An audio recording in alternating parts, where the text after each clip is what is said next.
bad time.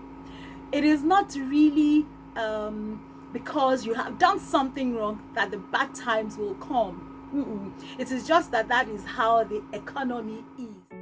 Hello everyone, welcome back to Money Matters, Inspired Living with Modupe.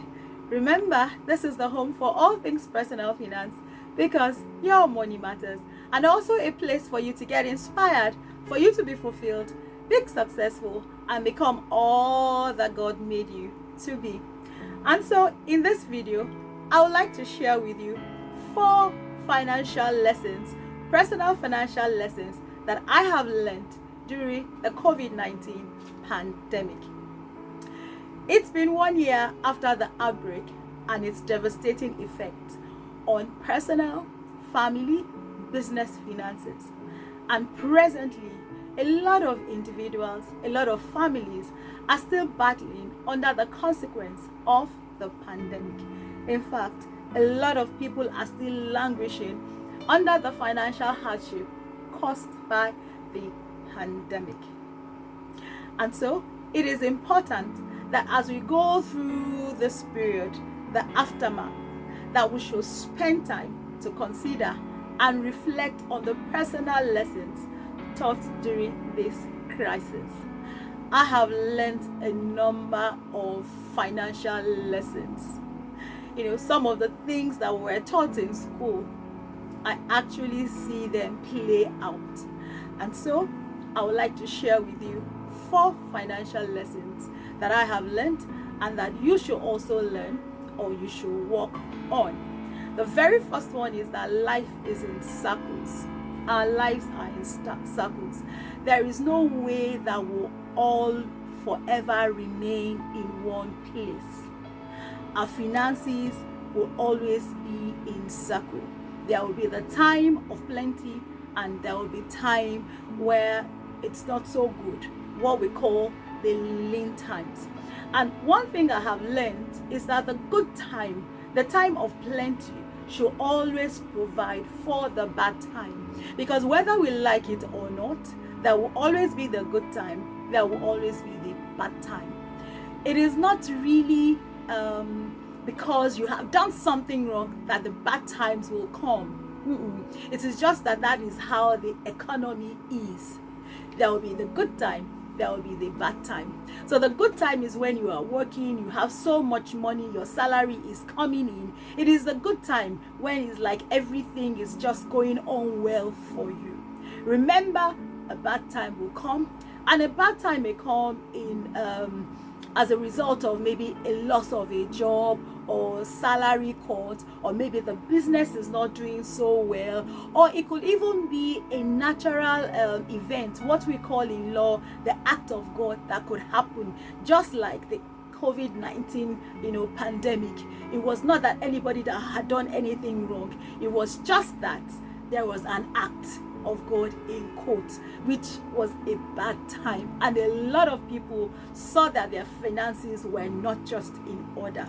So this day I want to encourage us that as we're going through, coming out of the effect of the COVID-19 pandemic, please start considering and putting your finances in order.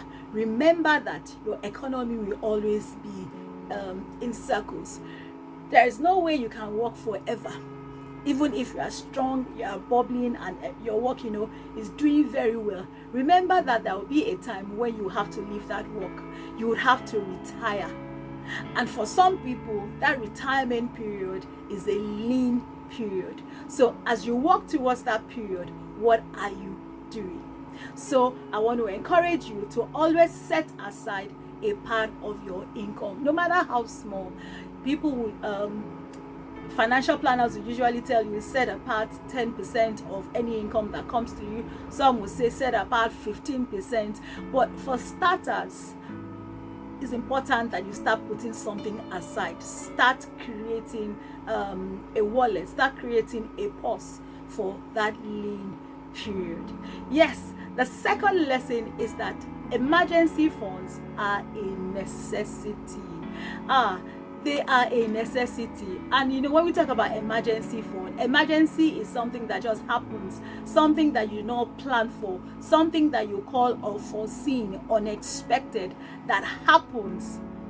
Whether you like it or not, there will always be emergencies, something that would want you, to that you didn't foresee, but you need to take care of. So you must always prepare for the raining day. That is what we call the raining day. So your emergency fund will serve like as your umbrella for that raining day, for that emergency that will come your way. So emergency funds are a form of financial insurance. Insurance is a protection that protects you from an unforeseen thing. The unforeseen thing, like I said, may be a loss of a job, or a breakdown of a car, or something happening in the house that you need to take care of. It is an emergency. It is something that is not expected. So it has shown us during the COVID-19 period that, look, there can be a loss of income. So what do? Remember that your expenses will never stop coming in. You still have to pay for the shelter, for the rent. You still have to pay eat food. You still have to, if you fall sick, you still have to take care of yourself. These are some of the things that the COVID-19 showed us, that we need to have an emergency fund which will take care of emergencies or things that occur that we have not planned for. And the rule usually is always expect the unexpected. Life is very, very unpredictable. You cannot say what will happen in the next one day, in the next 1 month. We pray for the best. We always pray and hope for the best. But I always tell people that hope is not a form of protection. We hope, we pray. It is not a form of protection. We also have to do something, work towards that emergency. So emergency fund will always keep you afloat financially, and will also help you to pay your living expenses in case anything happens. So you, like I said from the first point, that you should always put aside a part of your income. It's important that in creating your emergency fund, you put something aside for the raining day. And how do you consider what your emergency fund should be like? We usually would tell people that the minimum you should have in your emergency fund is 3 months living expenses. Ask yourself, how much do you spend every month?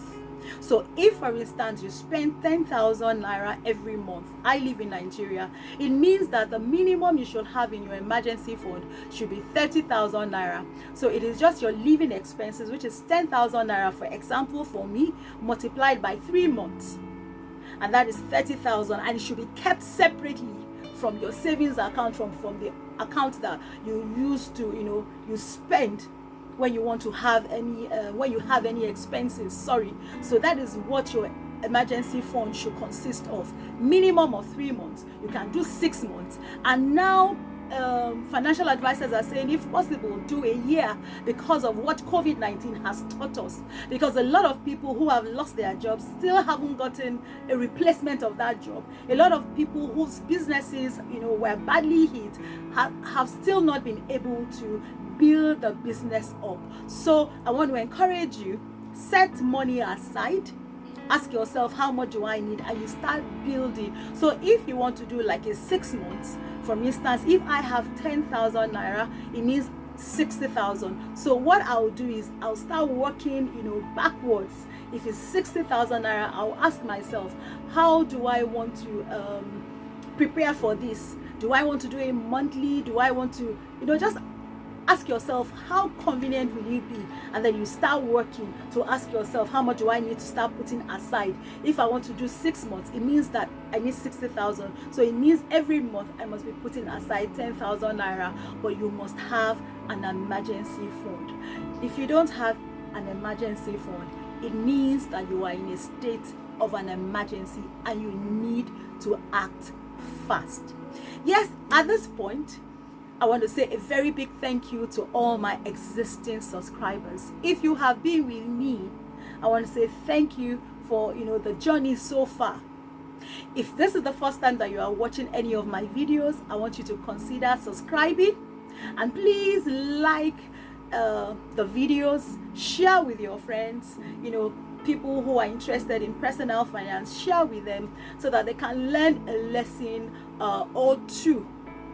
So yes, I move to the third point, which is the third lesson that I have learned from the COVID-19 pandemic. And the lesson is that you must have multiple sources of income. Yes, it is no longer safe for you to rely on just one source of income. And we all know the reason why. What if something happens to that source of income? How would you continue to live? How do you continue to spend money on your expenses, the things that are important to you? What do you do? How do you handle it? So it is important and it is wise that even if you have a steady income, source of income, you have your job, you have your 9 to 5, you must start thinking, what else can I do that will bring in money?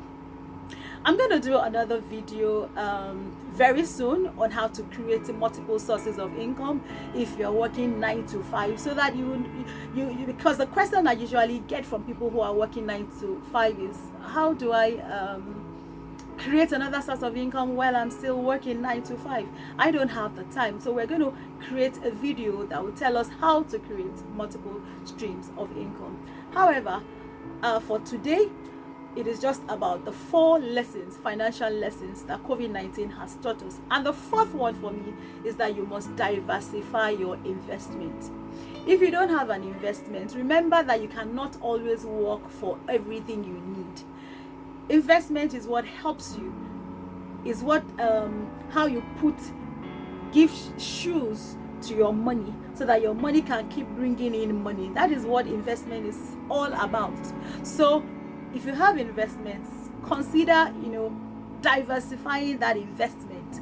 And if it's only one job that you also have, diversify that income as well. Let me use this example and end with this example, because this fourth point is actually diversifying your income or diversifying your investment and diversifying your investment. For instance, if you have a business of your own, let me use the example of a lady who has a salon, and what she does is she does washing and setting, and she weaves hair as well. She can decide that, okay, instead of just focusing on this, I can also start selling hair attachments, hair decorations, and that is you diversifying your income as well. So just think about it. If you are a tailor, what you do is that you sew cloth. You can decide that, okay, I want to start selling cloth, I want to start selling ankaras, I want to start selling materials, khaki materials, jeans material, so that when people don't come to sew, that at least they can even come to buy from you. So it's important for you to start thinking out of the box, how you can diversify your income, how you can also diversify your investment as well. Yes, I don't want this video to be too long, and so I'm going to end here. If you have any comment, you have any contribution, or you have any questions at all to ask me from what I have talked about in this video, please, I would like to hear from you. Send in your comments in the comment section, and certainly I will respond to you. And so I want to say a very big thank you today. Share the video, don't forget, like it as well, as this will help the channel to grow as well. So once again, I want to say a very big thank you for watching this video. So be money wise. I'll see you at the top, and God bless you. Bye.